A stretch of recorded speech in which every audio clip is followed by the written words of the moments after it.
mais uma grande entrevista especial. Fred Luz, grande nome do nosso futebol também, claro, né? Grande trabalho no Flamengo, recentemente no Corinthians. Para essa entrevista eu estou aqui com a minha amiga Sharon. Obrigado, Sharon, pela parceria. Muito obrigada pela presença, né? Também ao Fred, agradecer. E vamos embora, mais um conteúdo especial por aqui. Vamos embora. Fred, mais uma vez obrigado por participar aqui com a gente. Acho que o nosso bate-papo tem que começar falando de Flamengo, né? Eu acho que foi quando a gente começou a sua história no futebol. Mais uma vez, obrigado. E como é que foi para você, cara, quando surgiu esse convite lá atrás, uma nova era do Flamengo? Muito difícil, um desafio muito grande, imagino. Como é que foi? Bom, primeiro, muito obrigado por vocês terem me convidado aqui para me ouvir, fazer perguntas e me permitir participar. É uma honra muito grande. Tenho amigos aqui na casa que eu respeito muito. Prazer estar aqui com você, Lucas, com a Sharon também.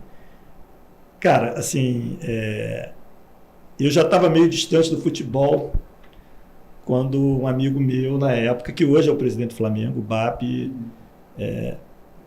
falou, poxa, Fred, você podia vir ajudar, não sei o quê. Ele estava no momento de montar a campanha, isso agosto, mais ou menos, de 2012. O BAP já era envolvido, mais envolvido na questão política do Flamengo, eu nada. E aí fui lá no lançamento, lá no Cinema Leblon, conheci as pessoas, vi que tinha muita gente séria ali junto a eles, e que eu conhecia alguns. Falei, cara, vou ajudar. E me aproximei ali, acompanhei um pouco no processo eleitoral. Eu fui o lá, o cara que era o coordenador da campanha era o João Henrique Areias, uma pessoa com quem eu aprendi muito no futebol. Lá, e que conheci ali naquele ambiente de Flamengo, logo depois. Então eu comecei assim em outubro de 2012. Eu estava sem fazer nada, eu estava no momento da minha vida que eu tinha vendido a empresa onde eu era sócio, achava que talvez eu nunca mais fosse trabalhar. A vida estava boa, sem reclamações. Já pareceu uma coisa simples para você, né? Só... Não, assim, nem apareceu, porque assim, no começo era uma coisa meio assim, tudo bem, vou fazer o que é possível, e vamos lá. E aí o negócio foi andando por um caminho que ia ganhar a eleição. Teve até uma mudança, né? Que o Bandeira, quando começou, não era Bandeira, era o Valim para presidente com o Landim de vice. Depois veio o Bandeira, que eu não conhecia, assim, já na reta final, coisas da política, né? Do Flamengo. E depois eu tinha muita dúvida se o negócio era sério para valer, porque uma coisa é o que se fala e outra coisa é o que se pratica, né? Todo mundo diz que vai fazer, vai acontecer, e na hora H, começa a dar um monte de desculpa para não fazer. Sim. O que eu acho que é importante ter que fazer. Eu sou muito pragmático nesse aspecto, mas no Flamengo foi assim o tempo todo, cara. Assim, aquilo me surpreendeu muito positivamente, e lógico, era um grupo de pessoas, né? Eu não sou protagonista desse processo. Quem é protagonista são as pessoas que organizaram isso, o BAP, o Landim, o Valim, Godinho, Cláudio Pracov, aquela Tostes, um monte de gente, eram 15 a 20 pessoas. O Bandeira, embora o Bandeira tenha entrado um pouquinho depois, mas o Bandeira teve uma virtude muito grande de ser também muito sério, muito correto o tempo todo, com os objetivos, vamos fazer o que tem que fazer. E tinha um lema lá, tudo para o Flamengo, nada do Flamengo. Eu adoro essas coisas. Eu não gosto muito de mamãezada, de dar camisa, eu acho que a instituição tem que estar acima de todo mundo e todo mundo tem que trabalhar para a instituição. É claro que você tem questões que às vezes você precisa pelo lado institucional, eventualmente pelo lado social, de fazer alguma iniciativa, mas tem que ser organizada, ilimitada e organizada. Sim. Eu acho assim que você ter pessoas capacitadas nesse núcleo dominante, né, que na verdade são os caras que decidem, né? Eu fui um executivo. O executivo é um nome, como o nome diz, ele executa, ele não decide, ele decide muito pouco, né? Principalmente naquela época não tinha nem a SAF, então era uma instituição associativa. Os eleitos estão num conselho, mas eles não executam porque eles não têm tempo para estar dedicados no dia a dia e nem são remunerados. É preciso ter um grupo executivo que toque o bumbo, que faça acontecer. Aquele pessoal acreditava muito na profissionalização. Então eles não perguntavam para quem o cara torcia na hora de trabalhar no Flamengo, né? Por acaso eu sou torcedor do Flamengo, mas eu não fui o primeiro CEO do Flamengo. O primeiro CEO do Flamengo, ele era torcedor do Fluminense, nesse modelo aí. Ele saiu 6 meses depois, por outro motivo. E acabou que depois de um ano eu acabei vindo a ser o CEO do Flamengo. O diretor financeiro era Botafogo. Hoje ele é até o CEO do Flamengo. Esse aí mudou de time. Eu acho até porque fazia tanta diferença o Flamengo ganhar para enriquecer o caixa, que ele acabou torcendo muito e virou Flamengo. Sim. Né? E está lá. Mas fundamentalmente as pessoas eram as mais competentes e se buscou isso. Profissionalização, no fundo, é você criar uma cultura de aprendizado dentro da organização. A organização está buscando a excelência, o melhor a cada dia. E para você conseguir isso, você tem que conseguir as melhores lideranças, as pessoas mais capazes, independente do clube para o qual ela torça. Aliás, é uma outra barbaridade que eu vejo. Ninguém pergunta qual é o time do jogador de futebol. Sim. E quer saber qual é o time do contador. Pelo amor de Deus. Né? Isso eu acho que mostra muito a questão profissional da situação. Né? Exatamente. Porque, independente, como jornalista cobre vários times, e às vezes ele tem um time do coração, que é o rival, enfim, o profissionalismo está acima de tudo, isso é muito importante de falar. Lá atrás, eu estava olhando algumas matérias, até entrevistas suas sobre isso, que na época você falou, claro que eu imagino quando vocês entraram de vez assim no clube, na presidência, ali quando ficou a fundo ali, sabia o que estava acontecendo, tomou um certo susto por conta das dívidas, né, muitos compromissos que tinha, né, para se pagar, enfim. E já tinha uma projeção de algo que o Flamengo tinha um potencial para 2 bilhões. Né, e hoje o Flamengo está perto. 2 bilhões. 2 bilhões. E hoje o Flamengo já está perto disso. Né? Você acha que, olhando para o cenário atual do clube carioca, está no caminho certo? Você acha que manter essa profissionalização é importante para a marca conseguir se expandindo, tendo parcerias, grandes parcerias? Como é que você vê isso? Eu acho que é fundamental. Eu acredito muito assim, né, no processo administrativo, em você ter, primeiro, um propósito muito bem definido, e o propósito do Flamengo, pelo potencial de receita dele, era ser dominante no futebol brasileiro. Para isso, você precisa ter receita, para você ser sólido e sustentável. Para você ter receita, você precisa ter objetivos de conseguir as receitas. Quem é que faz melhor do que eu? Se já não tem mais ninguém no Brasil que faça melhor do que eu, vamos procurar quem faz fora do Brasil. Vamos ver o que a gente precisa fazer, onde é que está o gap. E ir atrás disso incansavelmente. Nem sempre você consegue. Quando você não consegue, é por um único motivo, é porque você ainda não sabe. Senão você teria feito. Né? Se você não sabe, você tem que ser humilde e buscar aprender e tentar. Tem uma tentativa e erro, algumas coisas nem sempre dão certo no primeiro momento, mas você olhando o que os outros conseguem fazer, aquilo já mostra assim, isso aí eu tenho que conseguir. Sim. Não faz sentido o Internacional de Porto Alegre ter mais receita de sócio-torcedor do que o Flamengo. Por exemplo, não faz sentido o Fluminense vender mais jogadores do que o Flamengo vende. Eu sei que eu sou do varejo, né? Eu sou competitivo pra caramba. Então é o seguinte, e aí tem que descobrir a forma. Mas isso não é fácil fazer. Nada é fácil fazer. Não, mas o Fluminense é diferente do Flamengo, o Internacional, todo mundo, uma coisa é diferente da outra. Mas tem uma coisa que não é diferente. A competitividade e você buscar o seu caminho. Isso nunca é diferente. E a gente tem que conseguir. Aliás, o professor Falcone, que eu adoro, talvez eu a cite aqui outras vezes, ele tem uma definição de meta que para mim é a melhor definição. Meta é algo que eu tenho que conquistar, mas que eu ainda não sei como. Porque quando eu já sei, vira tarefa. Quando eu não sei, eu tenho que queimar a cabeça, buscar aprendizado para conseguir. Essas são as verdadeiras metas. E o Flamengo tinha várias para conseguir naquela época. Não, e aí, por um lado, eu acho que o torcedor entendeu muito isso na época. Claro que teve o título de 2013, que foi muito importante para esse processo, o título da Copa do Brasil. Mas se por um lado tinha que pagar as dívidas, por outro tinha que formar um time vencedor, um time forte. Eu acho que isso foi um grande desafio também para uma gestão que está buscando sanar as dívidas ao ponto que deixa o clube andar tranquilamente. Tivemos casos como Marcelo Serino, Paulo Guerreiro. Como é que era para vocês buscar artifícios, caixa, para que conseguisse ao mesmo tempo quitar as dívidas, mas também trazer grandes contratações para o Flamengo? Se você for perceber bem, nos primeiros 2 anos não tiveram grandes contratações. Pelo contrário, tiveram algumas perdas. Né? O Wagner Love foi um exemplo bem forte em relação a isso. Eu me lembro em 2014, o Flamengo chegou a ser o último colocado no Campeonato Brasileiro. Né? Tinha passado a parada da Copa do Mundo, né? Foi o ano em que eu entrei, né, como CEO, né? Que em 2013 eu fui marketing. e que estava me aproximando do futebol. Ali, eu me aproximei muito no futebol quando saiu o Jaime e entrou o Ney Franco. Não sei se você se lembra desse período. Na parada da Copa, era hora de fazer as contratações para o Flamengo ficar razoável em 2014. Você se lembra quais foram as contratações que o Flamengo fez? Foram aquele Eduardo... Isso, verdade. O meio-campista. Que era da Ucrânia. Isso aí. E o Canteiro de meio de campo. Era para fazer 3 e não teve dinheiro para fazer, você fez 2.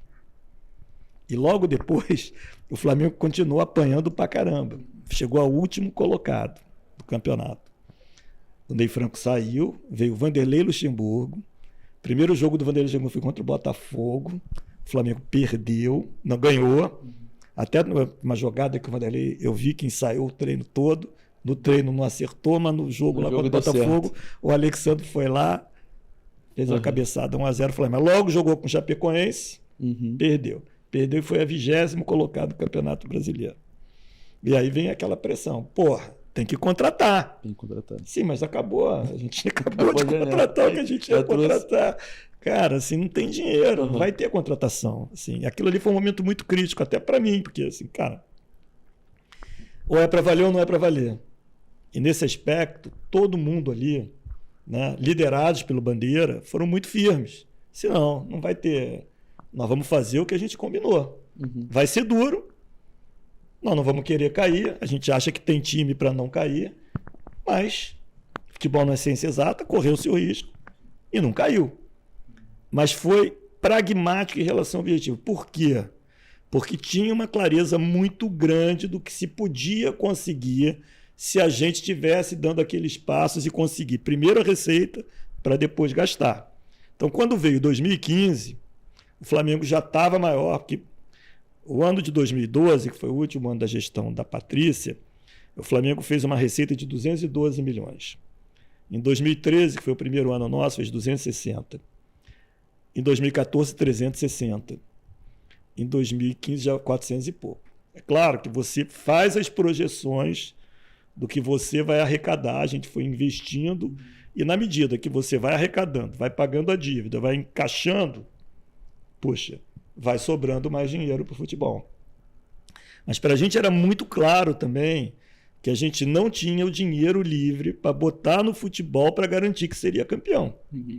Isso só iria acontecer de 2016, 17 para frente. Na verdade, 17 para frente, que foi mais ou menos como as coisas andaram. Finais, sim. Mas toda vez que dava uma sobra, a gente foi buscando qualificar melhor o time. E também, por outro lado, nós fizemos investimentos na estruturação da base do Flamengo para garantir a produção de jogadores que começaram a aparecer também em 2017. Sim, né? E aí, como se já não bastasse trabalhar no Flamengo, você foi para o Corinthians, que também é um clube de grande torcida, né? Uma das grandes torcidas do país. Quando você chegou, né, no Corinthians, era um cenário parecido do lado de trás do Flamengo em relação principalmente às dívidas? Antes de falar do Corinthians, que eu não cheguei do Corinthians do dia para a noite, né? Eu entrei para uma companhia chamada Álvares e Marçal, que é uma companhia de consultoria. Eu entrei exatamente quando estava sendo criada uma área de esportes e entretenimento, que eu sou o líder dessa área, junto com um sócio que estava lá, que hoje não está mais. Hoje ele é até presidente lá das Lojas Americanas, mas era o meu parceiro dentro da Álvares. A gente focou bastante no futebol. Os nossos projetos mais importantes no ano de 2021, a área foi criada em fevereiro de 2021, foram o Cruzeiro e o Coritiba. Nós fizemos a reestruturação toda do Cruzeiro. No Coritiba também eu fui CEO interino do Coritiba em 2021, quando o Coritiba subiu da Série B para a Série A, também organizando todo o clube. Esses clubes precisavam depois, quando a gente começou, nem existia a lei da SAF. A gente também participou da criação da lei da SAF. Quem escreveu o capítulo tributário da lei da SAF fomos nós, apoiando o senador Portinho, que é um baita de um cara que fez um favor muito grande ao futebol brasileiro, ouvindo todo mundo, fazendo uma coisa muito bem estruturada. E isso foi nos levando a ter muitos trabalhos, inclusive da formação da Liga, e acabou nos levando a um convite para trabalhar no Corinthians. Então, respondendo a sua pergunta sobre o Corinthians, o nosso contrato com o Corinthians era um contrato com a Álvares e Marçal. E a primeira coisa que nós propusemos ao Corinthians foi fazer uma análise do Corinthians, do potencial, para montar um plano de ação. E eu falei isso diversas vezes. A situação do Corinthians naquele momento, se você fosse comparar a situação do Flamengo de 2012, relativamente a situação do Corinthians era melhor do que a do Flamengo. Significa que os problemas estão resolvidos? Não. Os problemas nunca estão resolvidos. Precisam ser resolvidos. Aquele potencial de receita que o Flamengo tinha lá atrás, né, que a gente falou em 2 bilhões de reais, quantos anos depois? 12 anos depois, o Flamengo ainda não chegou. Porque não é trivial chegar. Tem muito trabalho, tem muita dedicação, tem assim, as relações de aprendizado, relações de causa e efeito que têm que ser desenvolvidas. Então o Corinthians tem esse potencial, mas para ter a realização desse potencial tem muito trabalho, tem muito acerto, tem que ter muita clareza no objetivo e muita determinação em seguir esse objetivo. Então isso é que a gente, infelizmente, não encontrou no Corinthians. O Corinthians não tem um alinhamento das suas forças internas, políticas, na minha opinião, para fazer o que é preciso ser feito. Vai demorar um pouquinho. Uma hora alguém uma hora vai chegar, os astros vão se encontrar, e eu acredito que vai, mas acho que o Corinthians ainda precisa desse momento. Você acha que falta ao Corinthians o que teve ao Flamengo lá atrás, um grupo de profissionais alinhados, que tem grupo de pessoas com poder político, eleitas, né? Porque os caras foram todos eleitos ou faziam parte de um grupo que entrou, e muito, muito, muito homogêneo, pensando mais ou menos as mesmas coisas, com uma direção muito clara e querendo fazer acontecer. E você vê que isso foi tão forte que o Flamengo aparentemente tem as brigas, né? Sai o Bandeira, entra o Landim, sai o Landim, entra o BAP, mas se você for olhar, essas pessoas todas estavam lá desde o início.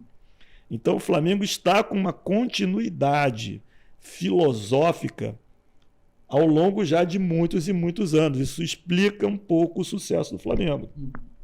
Mudam as pessoas, mas não muda a filosofia na sua essência. Não muda. O respeito às finanças é uma tônica muito forte do Flamengo. E quanto mais o Flamengo aumenta a sua receita, porque tem um foco muito grande nisso, mais ele se diferencia. Então o Flamengo faz isso muito bem feito, Palmeiras eu acho que faz bem feito, e eu acho que tem outros clubes que podem fazer bem feito e prosperar. Sobre SAF, que a gente abordou agora, você tinha falado sobre a importância de ter esse caminho de finanças saudáveis, conciliando com um desempenho esportivo também, e a gente vê as SAFs chegando com muita força no Brasil, né, um aporte financeiro muito grande, como se fosse um atalho. Você concorda com isso? Você acha que tem algum caminho melhor, que é melhor seguir sem a SAF e estruturar tudo, depois você vende o futebol? Ou se esse caminho da SAF como uma salvação financeira, se você acha também que é válido? Eu não acredito num remédio só para qualquer coisa, né? Cada necessidade, um remédio, né? Cada doença, um remédio.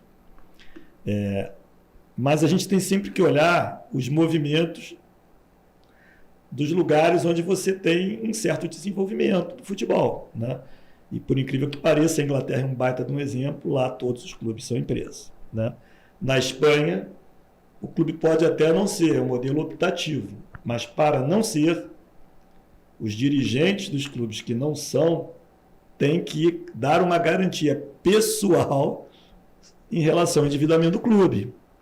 Olha só a responsabilidade. Então, ninguém quer ser, e não é fácil ser, presidente nem do Real Madrid nem do Barcelona, que lá não são empresas, porque até eles têm que dar garantia. Até no nosso primeiro ano da Álvares, foi o ano que estava sendo trocado o presidente do Barcelona, nós fomos consultados e entramos numa uma licitação para conseguir uma seguradora para oferecer garantia. Não acabamos que não fomos nós que oferecemos, que conseguimos, mas para oferecer a garantia para o cara que estava assumindo o Barcelona. Isso aqui nem pensar, né?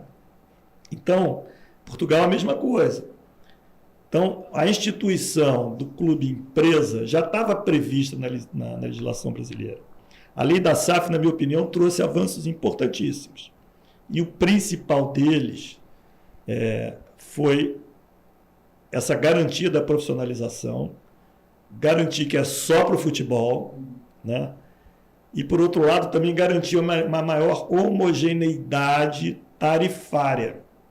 Porque, como a gente está falando aqui, o futebol se faz com dinheiro. E quando você tem uma assimetria tarifária muito grande, o clube que paga muito imposto, ele não vai conseguir ser competitivo com o clube que paga menos imposto. Então, para incentivar que tivesse esses investimentos, era necessário um equilíbrio. Foi isso que nós levamos para a discussão e, graças a Deus, e por competência também do senador Carlos Portinho, isso avançou bastante. Agora, podendo ter a SAF, todos os clubes devem virar SAF? Não necessariamente. Flamengo, por exemplo, acho que está longe disso, Corinthians não sei, e outros viraram. A SAF é um atalho? É um atalho. Principalmente para clubes muito endividados. Foram as primeiras SAFs, quem foram? Botafogo, Vasco e Cruzeiro, extremamente endividados. Eles estavam quase indo para uma situação de inviabilidade. O que é inviabilidade? Eu tenho uma dívida, eu preciso capturar dinheiro e todas as minhas receitas futuras e tudo mais já estão comprometidas. Então não tem mais de onde, ninguém vai me emprestar dinheiro mais. Com a instituição da SAF, apareceu um outro ativo. As próprias ações dos clubes, né? As ações da SAF. Então, investidores toparam assumir o risco da dívida para poder reestruturar essa dívida. Mas qual era a garantia que esse investidor ia ter? Eu vou reestruturar a dívida e depois vocês vão continuar fazendo as coisas do jeito que vocês sempre fizeram? E já teve isso no futebol brasileiro várias vezes, de injeção de dinheiro novo e não mudou nada. Porque os caras vão disputar contratação de jogador sem poder e aumenta o valor do jogador, mas a dívida não diminui, porque ninguém tem um comprometimento de reestruturar a dívida. A situação dos mecenas, né, como foi o Unimed, enfim, que colocam muito dinheiro, ali é um aporte imediato, mas a ele administração pelo menos como era. conseguiu um controle para o seu próprio dinheiro. Então, se fosse olhar a situação do Atlético Mineiro, em que ela é tão diferente assim da situação do Botafogo? Um era um cara que já era torcedor do Atlético e botou dinheiro, mas o outro não, era um fundo americano. Então, liderado por um americano. O cara faz uma aposta. E ele vai ser bem sucedido ou não, dependendo do desempenho. O que a SAF traz de vantagens? É de você ter uma capacidade maior de atrair gente qualificada para vir trabalhar nas organizações. Eu me lembro lá no meu começo lá do Flamengo, que não existia SAF, não existia coisa nenhuma, era muito difícil você trazer gente qualificada que topasse vir trabalhar no Flamengo. Por quê? Quando você pega um cara de 40, não a minha idade, que eu já contei minha história aqui, eu já estava quase aposentado, né? Talvez eu nem fosse mais trabalhar. Então eu topei lá, vi olhar o Flamengo e tudo, eu tinha tempo e... Mas imagina eu com 30 anos, 30 e poucos anos, 40 anos de idade, numa empresa grande, porque os clubes de futebol são organizações complexas, eles não são simples. Precisa de gente boa, tarimbada no mundo empresarial, eu gosto assim de falar, com casos de sucesso para contar. Aí você chega para um cara do BN10, chega para um cara da Ambev, chega para um cara do Banco XP, fala, vem cá, com 40 anos de idade, ainda cheio de potencial para crescer, tá a fim de largar teu emprego e vir trabalhar aqui no Flamengo? Ou no Vasco? Ou no Botafogo? Não. Antes da SAF? Aí o cara fala assim, qual é o plano de carreira para mim? O que você responde para ele? Se, cara, daqui a 2 anos tem uma eleição, ou daqui ao ano que vem, sei lá, o cara não vem, entendeu? Então, assim, é muito mais difícil. O que está acontecendo com o movimento das SAFs? Agora são empresas, agora não tem mais eleição. Não estou dizendo que o modelo associativo tem que acabar, não, mas criou-se um outro ambiente que você já consegue trazer gente e cada vez tem mais cursos de formação, que eu estimulo pra caramba, cada vez tem gente mais competente no futebol, e mais, a competição está mudando o sarrafo. Sim. Então, as próprias associações vão ter que se mexer mais. Porque quando você pega instituições bem organizadas, a tendência é esse mercado profissionalizado. E eu chamo de profissionalizado não o fato de ser profissional. Eu chamo dessa cultura de objetivos, de meta, de aprendizado contínuo e de promoção para quem vai bem e, infelizmente, né, penalidade para quem vai mal. Sim. E já que você está falando de SAF, né, é claro que não é uma varinha mágica, não é porque o clube se tornou uma SAF que vai ter o sucesso. Mas se fosse assim, nenhuma empresa quebrava, né? Exatamente. Quantas empresas quebram? Exatamente. E nenhuma SAF iria mal, por outro lado. E muitas SAFs vão mal. Não existe isso. Eu queria abordar com você justamente isso. A gente tem alguns casos, o Vasco que no início teve uma dificuldade, passa por um momento, né, de reformulação, o senhor falou de um trabalho também. Queria que você detalhasse o quanto é importante, até sendo no caso do Vasco, né, ter esse acompanhamento profissional para, claro, virou SAF, tem que seguir um caminho certinho para chegar no sucesso. Então, eu acho que ainda está cedo para a gente fazer as avaliações das SAFs, né, no Brasil como um todo. É muito recente. É um negócio que a lei ficou pronta e já foi promulgado em outubro de 21, né? Então, nós estamos de 22 para cá, são 2, 3 anos. Nós tivemos o caso do Cruzeiro, que foi a primeira, que já era um MCO, porque o Ronaldo já tinha um time na Espanha. Depois Botafogo e Vasco, com 2 empresas que eram meio que novatas nesse mundo do futebol também. A 77 muito mais do que a do Texas, né? E a 77 não funcionou, infelizmente, né? Acontece, né? Isso não é incomum.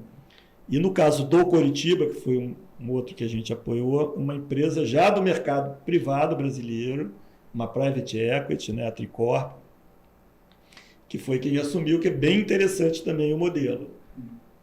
Todos estão aprendendo, né? Botafogo já deu certo? Cedo para falar, mas eu acho que tem sinais muito bons. O Cruzeiro deu certo? O Cruzeiro teve avanços, mas já trocou de dono. O Vasco deu certo? Também está no processo. Mas eu vejo isso como uma evolução. É uma curva de aprendizado necessária de tentativa e erro. Nada sai funcionando muito bem na partida. Mas eu vejo isso, sim, com muitos bons olhos, né? Todos os clubes vão ter que virar SAF? Não.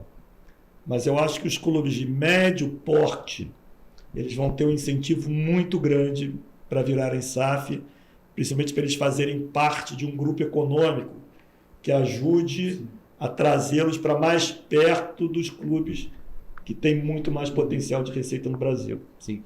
Só aproveitando esse gancho, né, sobre os formatos de SAF, enfim, a gente tem no Brasil diversas formas diferentes. A gente tem o Grupo City no Bahia, tem, como você falou, o Botafogo, tem o Vasco, tem o Cruzeiro, enfim, são formas diferentes. O Fluminense busca um formato de SAF de trazer torcedores e investidores. E são pessoas que não têm, a maioria, né, imagino que não tenham vivência no futebol profissional, como o Grupo City, por exemplo, enfim, Textor, tem com o Botafogo. Como você vê esse formato que o Fluminense busca? Quais os riscos que você consegue prever, assim, de ter essas pessoas também apaixonadas, né, e com menos experiência profissional?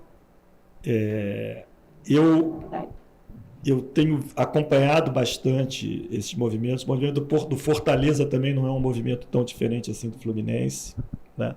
O Atlético Paranaense, num determinado momento, também desejou fazer isso. O Botafogo, no início, também tinha essa intenção. Existe uma pesquisa que eu tive acesso, feita pela KPMG e pelo Pedro Trengrause, que mostra uma propensão do torcedor do futebol investir em empresa de futebol. E não necessariamente investida no seu próprio clube.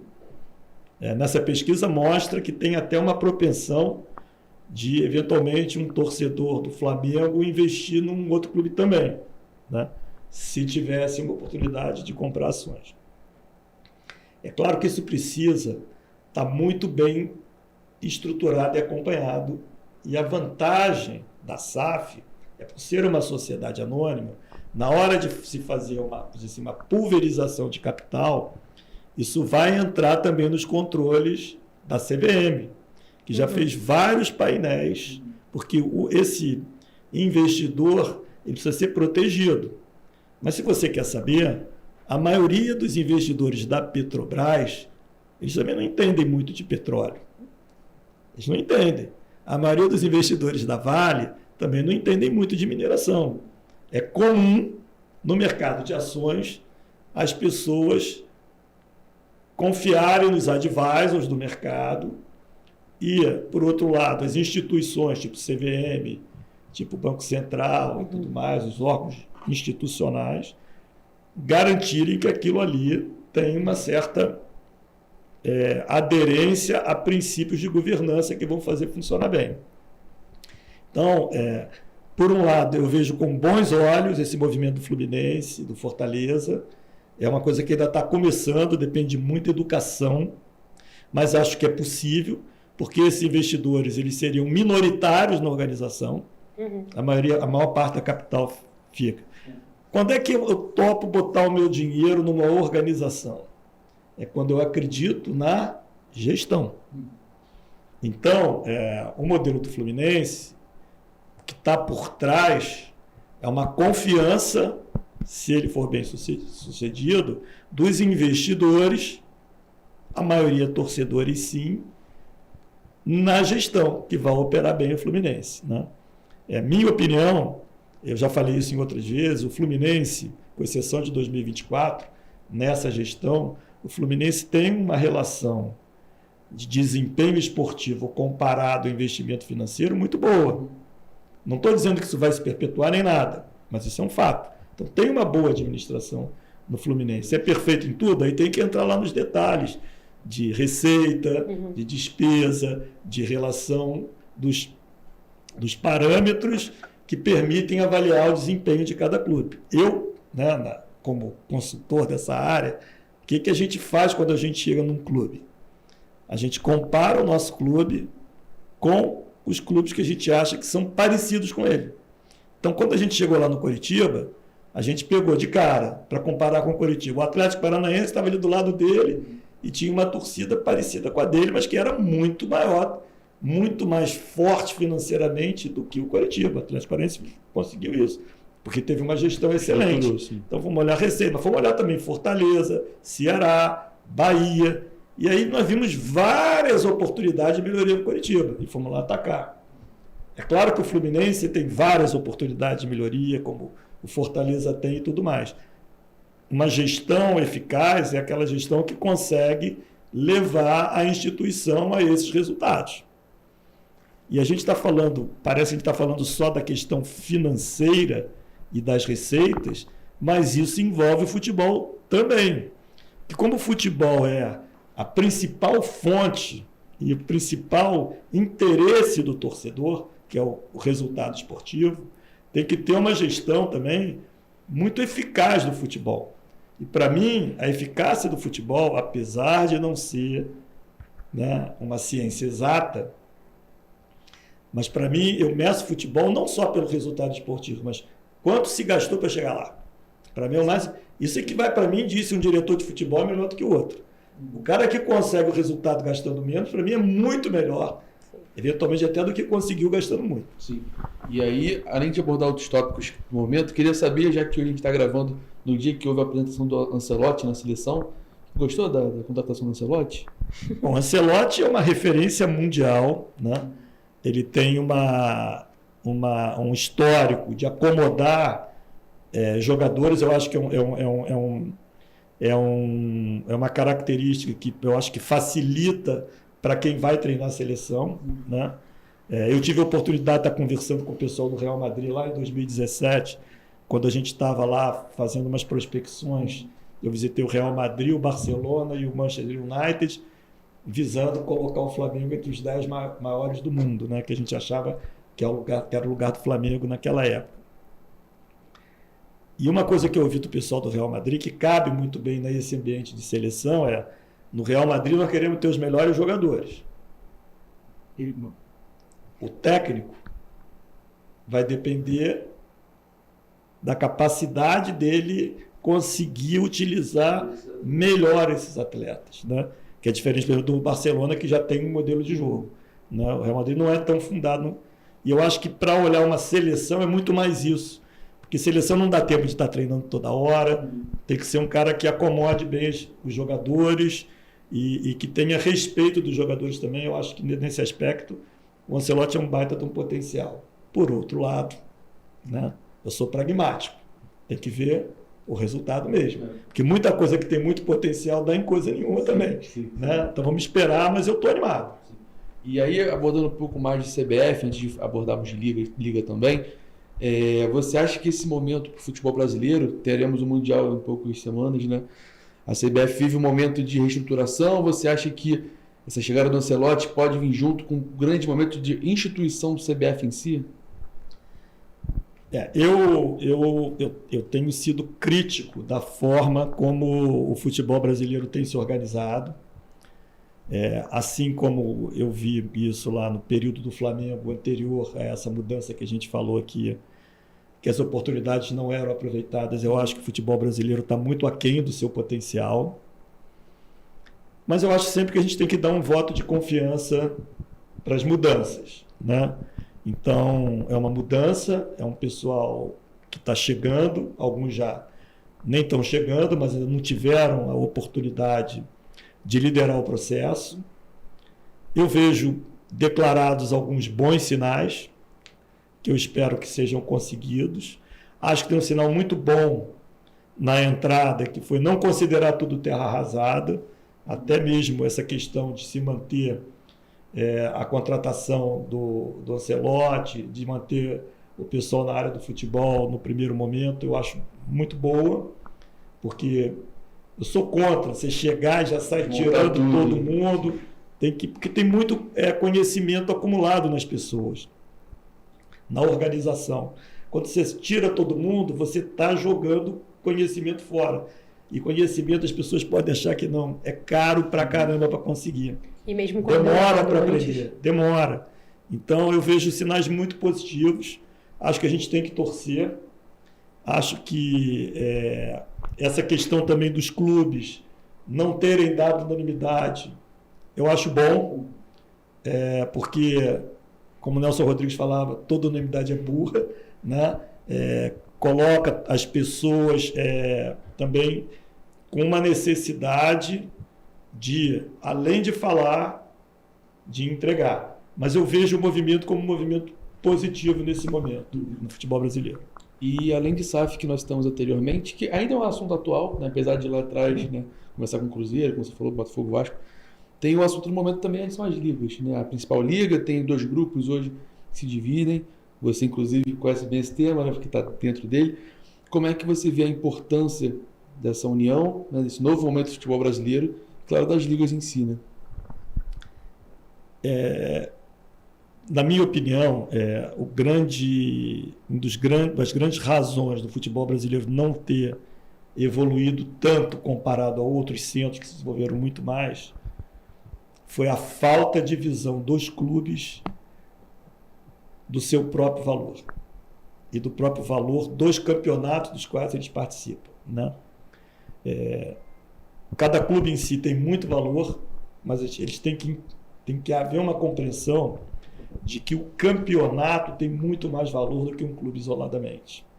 Foi assim que as ligas americanas prosperaram, foi assim que a Premier League deu a volta por cima. Não vamos esquecer que há 15, 20 anos atrás, o futebol da Inglaterra não era o líder. Ele não era o topo da cadeia alimentar. Os ingleses iam jogar na Espanha, jogar na Itália. A Itália estava lá em cima. Sim. A Itália hoje é, sei lá, terceira, quarta, sei lá. Né? O Brasil poderia estar entre os 3. O Flamengo sabe que sem o Vasco, ele não é nada. Porque você gera competição. Entendeu? Se você só ganha, não tem competição.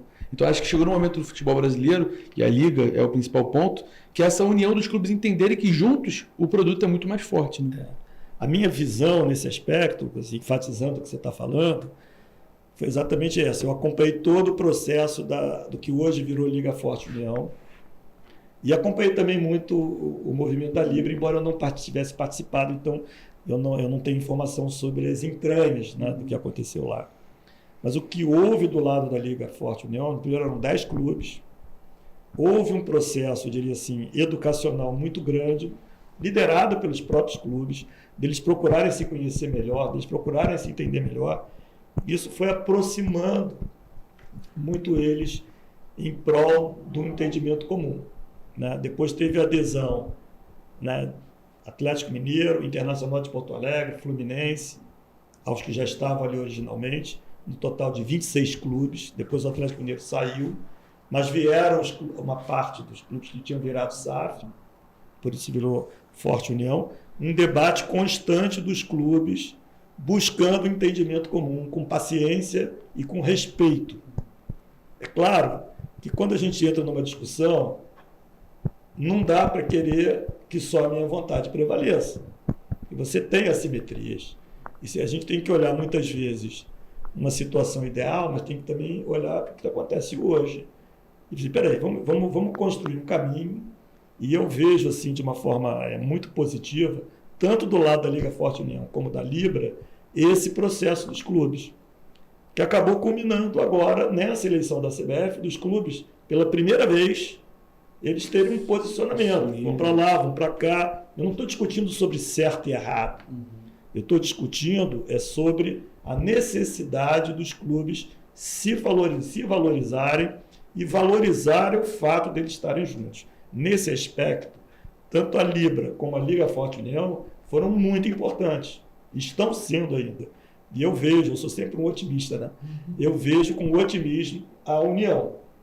E o presidente da CBF, eleito agora, reafirmar que ele tem um compromisso em conseguir que a Liga Única aconteça, eu acho que é muito positivo.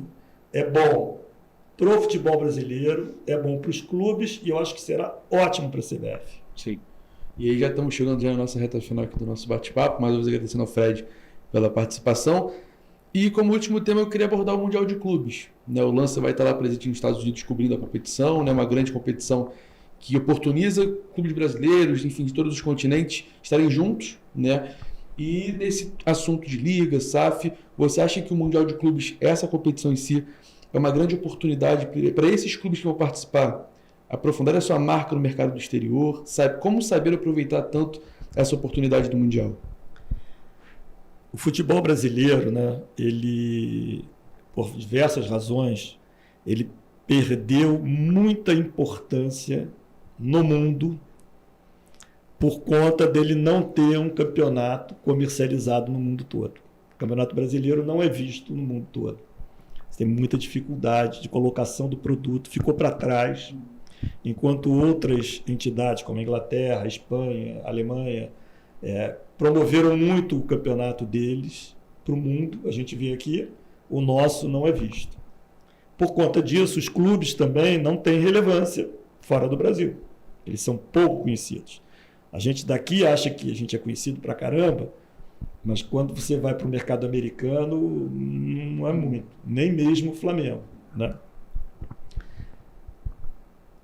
O fato de ter uma liga, dos clubes estarem trabalhando juntos para propagarem essas marcas, mas sem campeonato não tem propagação de marca.